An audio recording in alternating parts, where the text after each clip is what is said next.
தேவனுக்கே மகிமை உண்டாவதாக. இந்த புதிய நாளிலும் கர்த்தர் உங்களுக்கு அருளும் ஆறுதலின் மன்னா. உன் குறைவுகளை நீக்கி உன்னை தயவாய் ஏற்றுக்கொள்வேன். என்னிடம் வா, நான் உன்னை புதுப்பித்து ஆசீர்வதிப்பேன். ஓசியா 14:2. தேவரீர் எல்லா அக்கிரமத்தையும் நீக்கி எங்களை தயவாய் அங்கீகரித்தரணும்.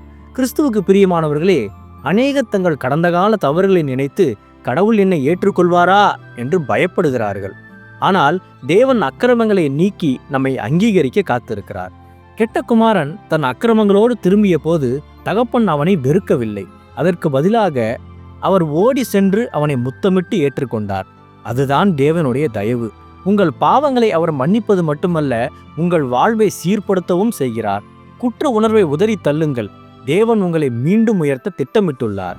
நீங்கள் தகுதியற்றவர்கள் என்று உலகம் சொன்னாலும் தேவன் உங்களை தகுதியுள்ளவர்கள் ஆக்கி ஆசீர்வதிப்பார்.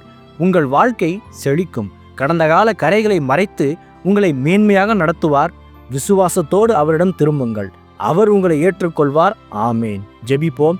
என் அன்புள்ள பரிசுத்த பரலோக பிதாவே, இந்த புதிய நாளுக்காக உமக்கு ஸ்தோத்திரம். அன்பின் தகப்பனே, எங்களது அக்கிரமங்களை நீக்கி தயவாய் அங்கீகரித்து கொள்ளும். குற்ற உணர்வை மாற்றி தெய்வீக சமாதானத்தினால் எங்களை நிரப்பி ஆசீர்வதியும். இயேசுவே, கடன், வியாதி, மனவேதனை போன்ற போராட்டங்களில் சிக்கி தவிப்பவர்களை நீர் தொட்டு இப்போதே பூர்ண விடுதலை தாரும். இன்று பிறந்த நாள், திருமண நாள் கொண்டாடும் உமது பிள்ளைகளின் இந்த புதிய ஆண்டை உமது நன்மையும் கிருபையும் தொடர பண்ணும். பிதாவே, இயேசுவின் வருகையில் நான் அவரோடு எடுத்துக்கொள்ளப்படும்படி என்னை தகுதிப்படுத்தும், தயார்படுத்தும். இயேசுவின் நாமத்தில் ஜெபிக்கிறேன் எங்கள் நல்ல பிதாவே.